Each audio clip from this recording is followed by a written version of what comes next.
everybody, let's get to Tuesday's meeting now. We're going to talk about the Hollywood Best Kenilworth meet and go through the card. Daryl Marie is with me, and we'll just advise you that weather was fine up to now Monday morning, but I'm hearing that there's going to be overnight rain, is what the forecast shows. Hopefully that's not the case, but quite a bit of rain overnight and early morning.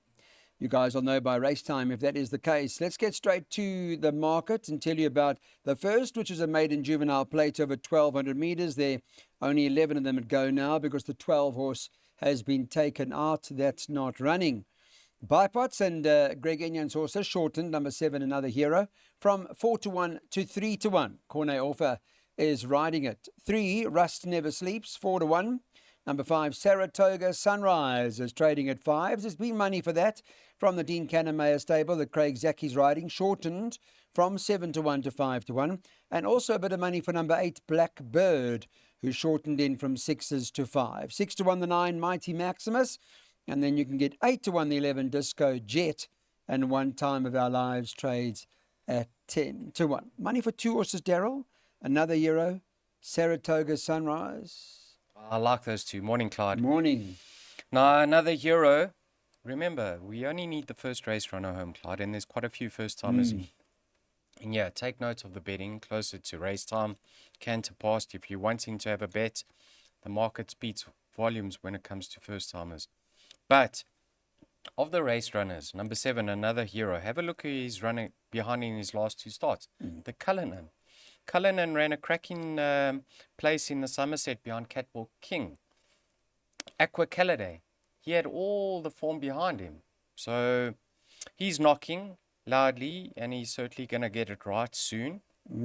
Backed him up with number 5, Saratoga Sunrise. Now, there was no support for him on debut, Clyde. But I liked what I saw in the latter stages. Behind, what was it? What's his name? Bashata. Now, Bashata ran in the Gatecrasher in KZN, and he ran a lovely place. I think he ran 3rd. To Viking leader, huh? And this horse ought to have come on in leaps and bounds. I think one of the two will run second at worst if they happen to be beaten by a first-timer. Got it. Thank you. Saratoga Sunrise or Another Hero for Daryl in the bipod. That cost 16 Rand.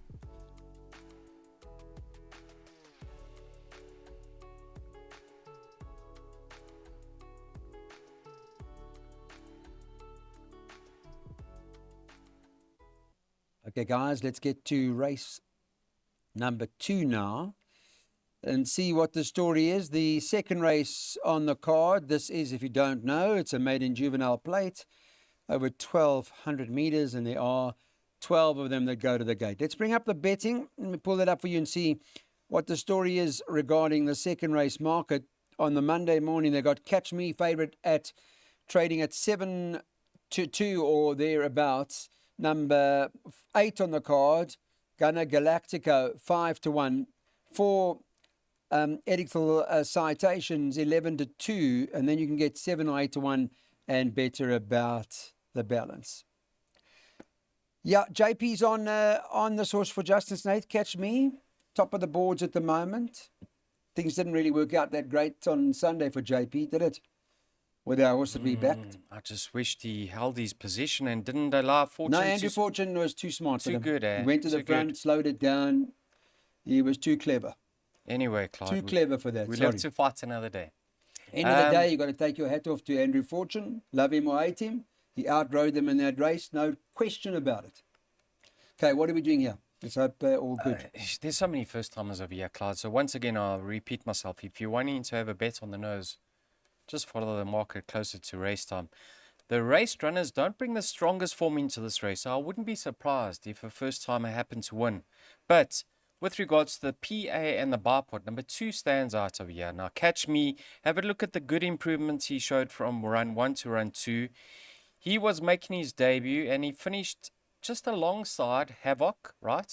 Havoc subsequently being rested and gelded, whereas Catch Me, he's had another run and he showed that good improvements, and he's clearly more racing fit. Yeah. I know the form line didn't really work out with Madrarua fluffing his lines next time out, running a very poor 3rd. But funny enough, I followed this horse who was tracking Madrarua last time out, and he looked dangerous. So I think he's got a lot more to come, and I'll be very disappointed if he doesn't finish in the top 3 because of his racing experience. And I'll be disappointed if he isn't the first raced runner home because of the bypass. So, yes, banker number 2, Catch Me. Like I said in the beginning of the preview, Clyde, certainly wouldn't surprise me if an unraced horse happened to win this race. Okay. Well, we'll see how that goes. At this point in time, I don't see any movement for that in terms of the market. But right now, we're on Catch Me in the PA.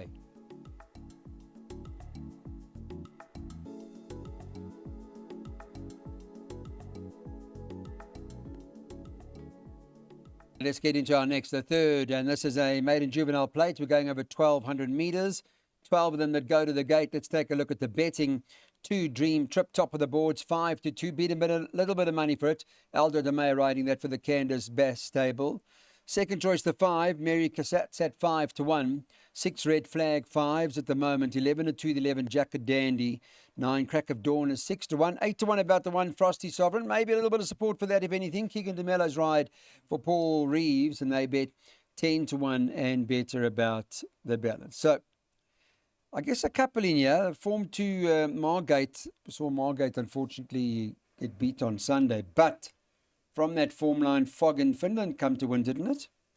Yes, Clyde. If you like that horse, Mary Cassatt today? We didn't like Margate on the weekend, No, did you we? didn't. But I changed my mind race day. What do you mean? Yeah, I changed my mind. You liked her, and I told you. You said no, I know. And You I see, went, she drifted off the I board. stayed She with went like 3-1 yes, race time. I know. Clyde.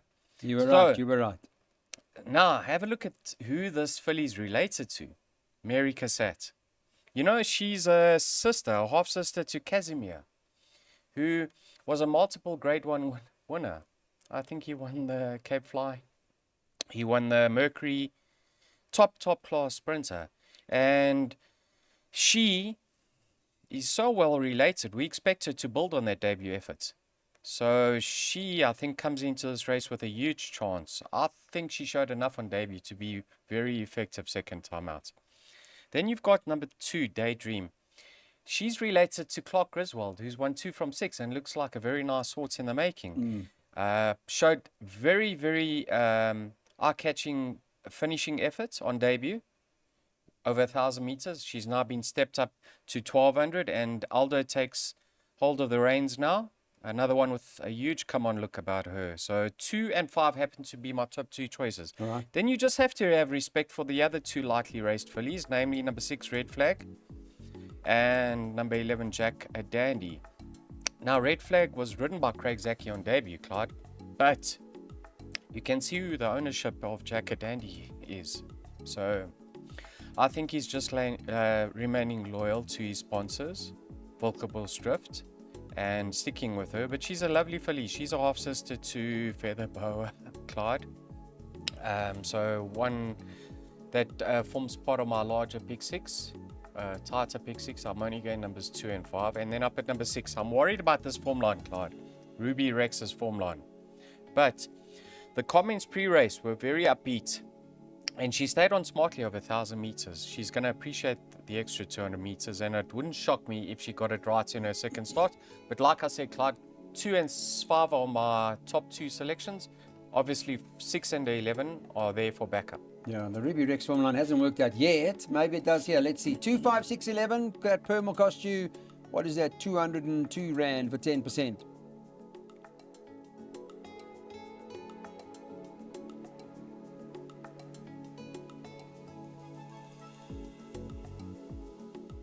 Okay, guys, let's get on to race number 4 on the card now and tell you what the latest is with the market. I can tell you the 3 on the card. Al Kahat's at 19-10. The second choice, number 1, Leonista, is trading at around 4-1. 7, Miss Smiley is 5-1. 11, Peach Cobbler, 11-2. And number 10, who's Little Kendi, is at 6-1. 16-1 and better about the balance. I thought open, I don't know. Keegan DeMello riding for Greg Enyon, yeah? You like? Clyde, so many first-timers in here, and we sit here and say that the form coming into this race isn't of a high standard. So once again, anything with a bit of ability could get the better of the race runners or the more experienced runners. Yeah. I thought when doing this card that the track is going to be drying up, and with Al Coetti's running style, it should suit her because she might get away on the firmer ground, or it seems to be drying up. But now that apparently there's rain being predicted, There might Clyde, be, yeah. We're doing this Monday morning, so there might be overnight rain. which is a concern. But she's going to be on the front foot early, and anything with a bit of ability can get the better of her. Let's see how Rust Never Sleeps runs on earlier in the day, because that's the form line over here. Clyde, it's the first leg of the Pick Six, right? Yes.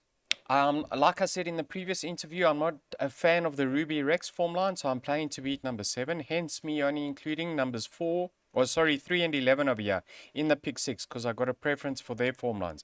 Number 11, Beach Cobbler.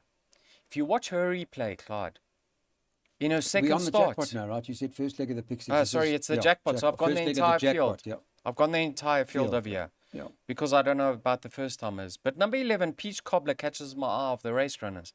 She, everything went pear-shaped around that Durbanville bend, and it was only a second start.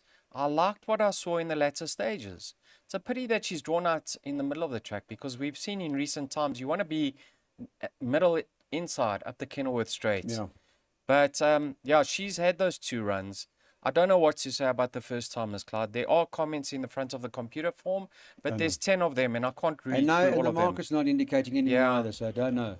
So entire field in the jackpot, because with regards to the jackpot, you need the first horse past the post, even if it's a first time. Sure, got it.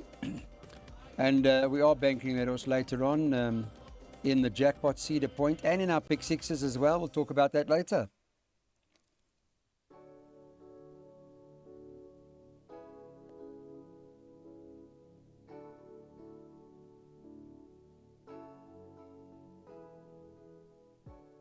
Okay, guys, let's get on to our next race on the card now. See what the situation is in this race from a market perspective. Superhero's favourite. It's 22-10 that Elder the Mayor is riding for the Andre Nell stable.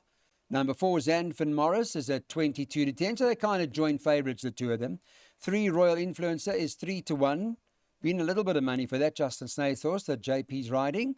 And number 6, Waterfront, is trading at 4-1. They are betting 12-1 and better about the balance. Just the two of them, or we're going beyond Superheroes and Fan Morris? What are you doing? Well, Clyde, because of our banker in the next race, I've kicked for touch over here, because I do respect Superhero because of the stable being in such cracking form, Andre Nell.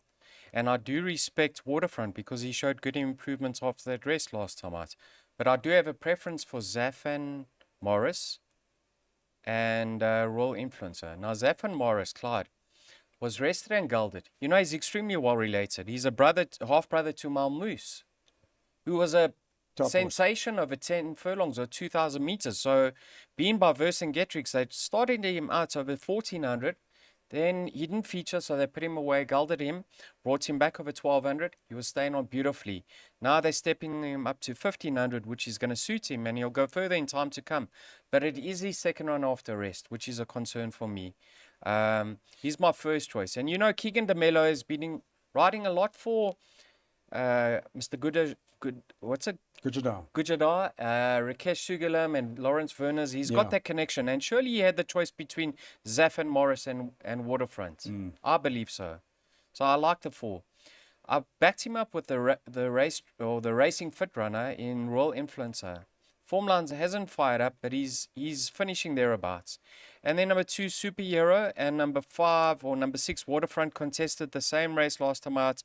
They're going to strip fitter. They're there for backup.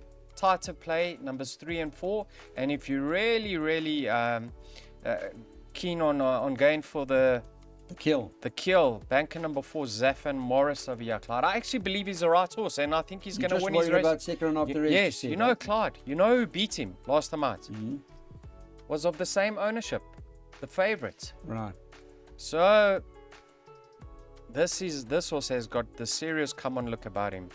I know my jackpot says I'm going wide over here, but like I said, tight one, banker the 4, Zafan Morris. Coffee Crunch came from there and won on the weekend. Jackpots, Daryl quite keen on Zafan Morris, but we're playing jackpots a few more extra. Although we've got a banker in our next leg, which we'll talk about, cost 252.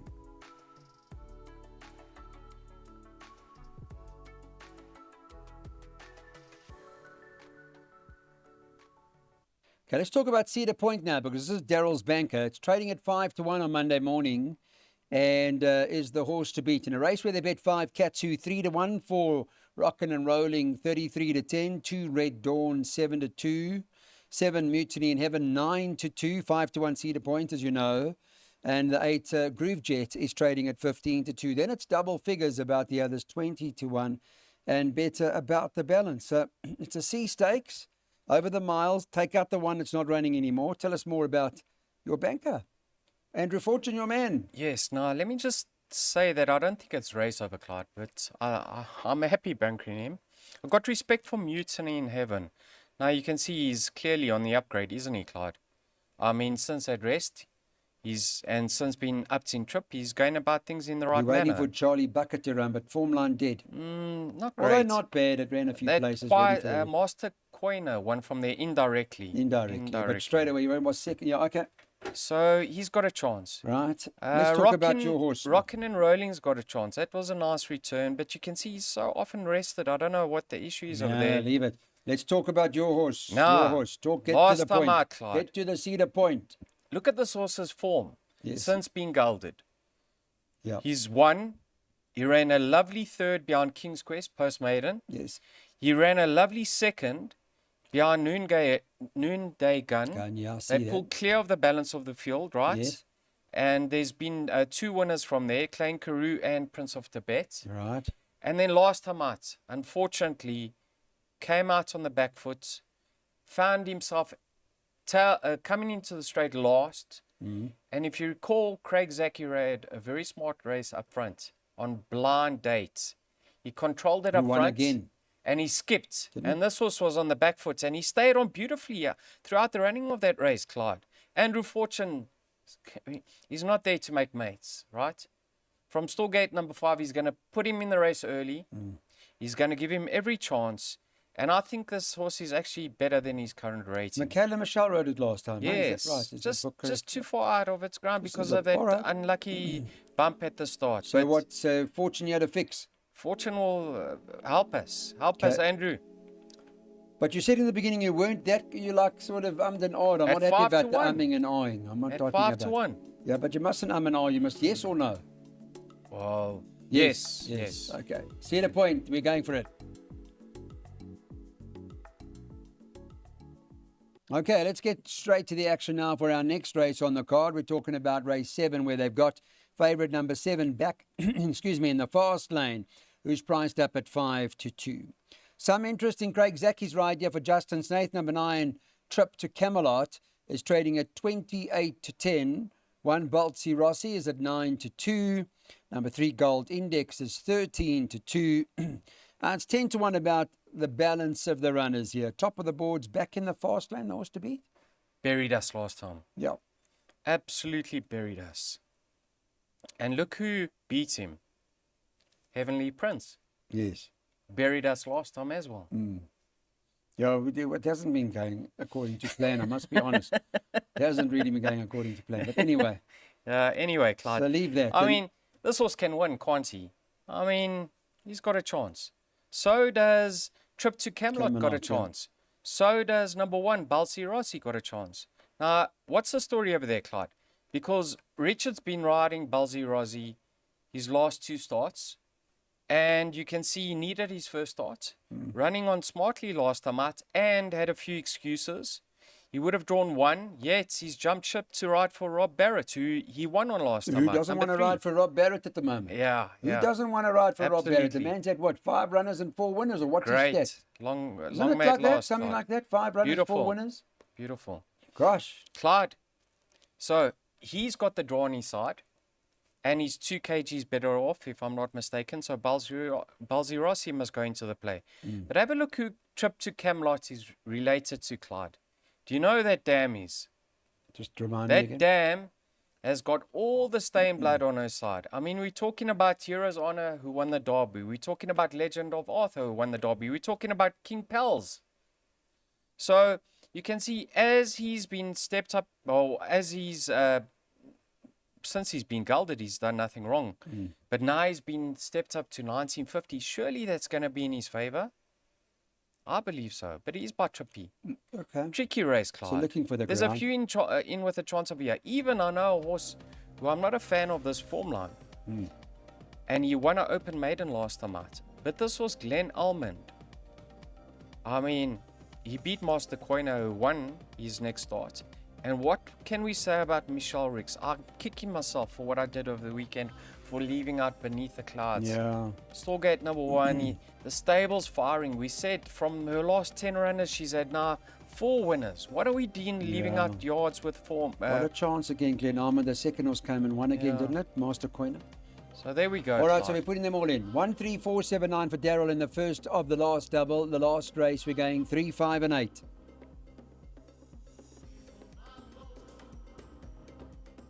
All right, the last one out at Hollywood Bets Kenilworth, and the favourite number 5, Give It Laldi, tops the boards, is priced up at the moment at 7 to 2. 8, Objetta Arts at 4 to 1. 7, Flying Finley, 11 at 2. 11, Fast Train, 13 to 2. 8 to 1, the 6, She's Got Class, and then they bet 10 to 1 and better the others. But not an easy race, I guess, right at the back of the last one is B Stakes over the 1100 metres. And at this point in time, all 10 of them are going to the gate on this Monday morning. Open, or where are you with it? Funny enough, I think this is the race of the day, Clyde. Oh, okay. Tell me why. Some really nice horses in here. Have a look in the front of the computer form. Look at that shot of Give It Laldi. Have you got the computer form there? You're not busy with the computer form, eh? Yes, How's that close-up of Give It Laldi? Lovely. Beautiful. Lovely Who's that close-up. from? Picture Wayne Marks. Okay. Nice. But well, there's been a winner, Fast Train, from there. Clyde. Yes, Fast Train has won from there. Now, this horse, we need to go into the Hollywood Syndicate website because how's this for a comment? Yeah. What are they now, saying? Lucinda's obviously in KZN traveling up and down, and her dad's holding the fort back in the Western Cape. The son of One World is doing exceptionally well, and his work heading into this race has been really good. He is a horse on the up and should be competitive. Now, he was rested and gelded and came back and ran a lovely third behind Object Art. Then last time out, Richard allowed him to use that stride up the Kenilworth Straight. And funny enough, both his wins, he's been up on the pace. Now he's super fit. Third run after rest. Gavin, I'm sure, is going to put him in the race early. Not going to be looking for too much cover up the straight. Might be one to follow or whatever. But this horse is gonna be the right horse in the race, in my mind. Will lightning strike twice, Clyde? Because Lucinda, in the same silks, yesterday on Sunday, the last race at Kenilworth, Yes. they won with, what's that horse's name? Tri-Set Wheat, Yes. something like Correct. that. Correct. So it could be a case of deja vu over here. But you have to have respect for Object Art. I mean, Adam's flying at the moment. Craig Zaki knows exactly how to ride this horse. This horse needs to be produced as late as possible. And if they do happen to find themselves going very quick up front, he's going to be a finisher. And then poor old Churchillian, he hasn't won for 400 days, but Clyde, surely he's better than his recent form.